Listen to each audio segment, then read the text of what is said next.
Hello my beautiful souls! Welcome sa ating tarot reading session, Keep in Mind. General reading po ito, maring mag-resonate, maring hindi. Kunin nyo na lang po kung para sa inyo and leave the rest. Maaring mag-shift the energies or magkabaliktad ang sitwasyon. Kaya kayo na pong bahala kung saan kayo nakalugar sa reading natin. Okay, let's see.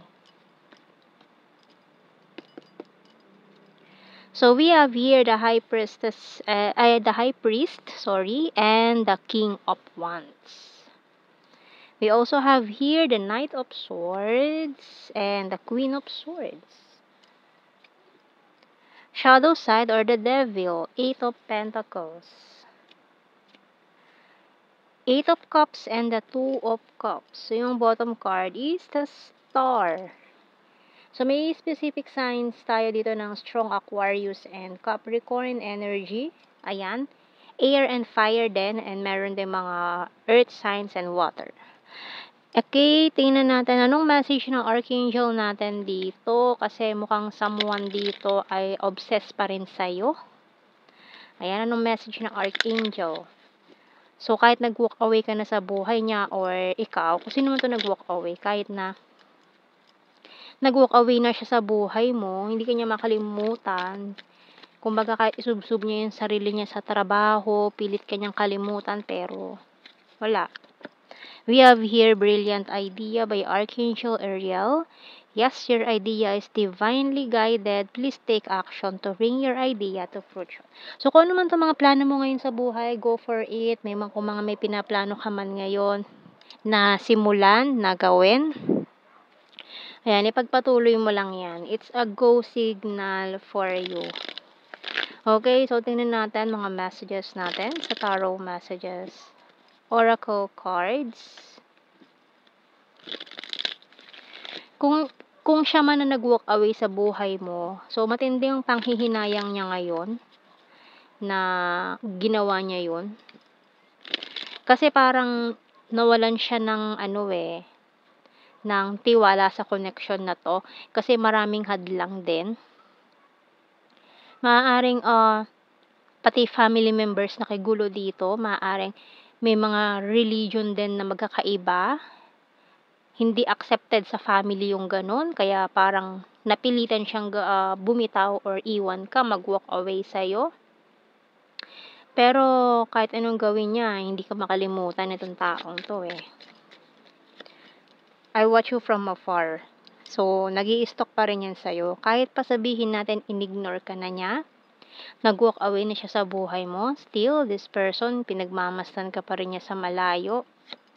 Stubborn but practical. So, ngayon, gusto niyang suwayin yung nangyari dito na parang family or religion, ganyan.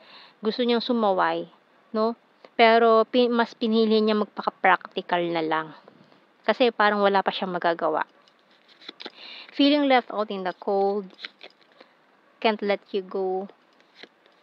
Caught in the middle. So, maaari din kasi na may may ibang tao na gustong ireto sa kanya or kahit sa ganitong panahon, uso pa rin yung fixed marriage in the family, lalo na sa mga 'di ba, yung gusto lang nila na ma-keep sa family yung kayamanan nila, ganyan. So, gusto nila kaparehas lang din nila ng estado sa buhay, yung mapapangasawa nung anak nila, ganyan. Kaya, lalo na kung magkaiba kayo ng estado sa buhay, di ba?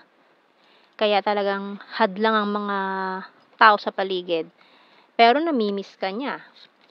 Proud of you, and my intuition choose you. Pero ikaw talagang pinili ng ng puso niya eh. Kaso yun na nga, hindi magtugma. We have here, can you forgive me? Asking for your forgiveness sa mga nangyari. Although ayaw niya talagang bumitaw, ayaw niya mag-walk away, pero wala siyang magawa. Okay, so tingnan pa natin. More dito sa ating mga signs and symbol cards. We have your magnet. So, ayan. Ang tindi ng dito eh.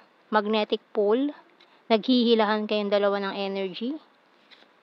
Sweets.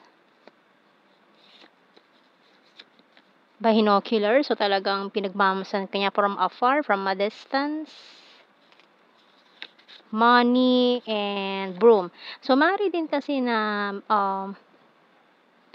sinabihan siya ng family na tatanggalan siya ng mana or kung ano man tong blackmail na ginawa sa kanya para iwasan ka. Ayan, kasi wala ano pa siya eh. Kumbaga hindi pa siya makatayo sa sarili niyang paa, hindi ka pa kaya ipaglaban nitong taong 'to kasi mawawala sa kanya lahat. The knife, sobrang sakit. Letter and diamond. Waterfall. So talagang iniyakan ka nitong taong 'to.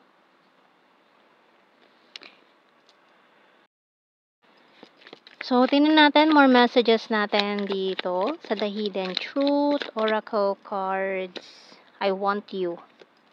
I know that I crossed the line with you. I replay our conversations over and over.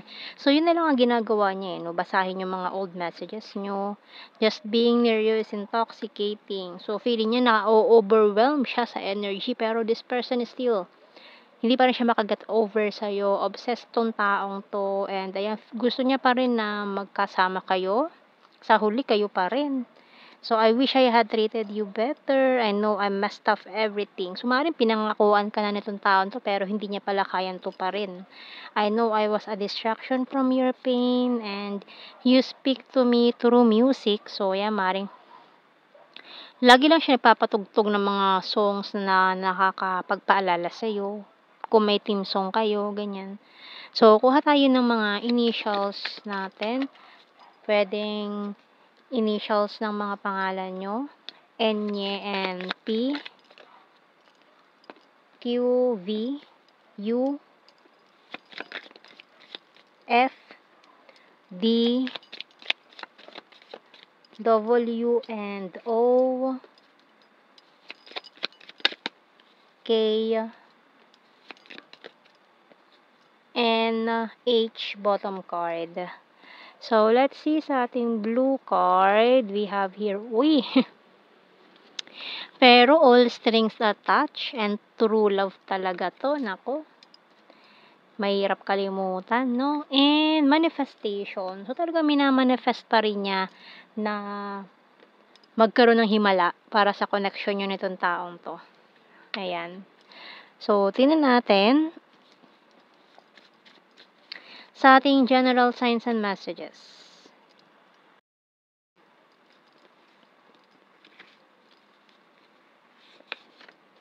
Number 7. Food lover. July. Killer smile. Pisces. Sagittarius. 9 and May. Birthmark. South PH. Beach. Number 10. Has a dirty sense of humor. High expectations. So, yung pamilya niya talaga, no, may high expectations na maaring feeling nila parang hindi kabilong, ganyan. So, we have here, twin flame. Earth sign, Taurus, Virgo, Capricorn, party, animal, divine feminine. 5, Capricorn, practical. So, nagpaka-practical talaga eh. Visayas, selfiholic, and neighbor. Baka pati mga kapitbahay, no, nakikigulo, nakikiaway. Pero baka kasi yung mga neighbor is family, ano din, di ba? Mga kamag-anak din, kaya nakikisawsaw.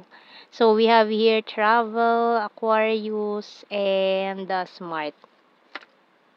So, yan ang ating reading, my beautiful souls. Thank you for watching. Take care, and God bless. See you in our next reading, guys. Bye-bye.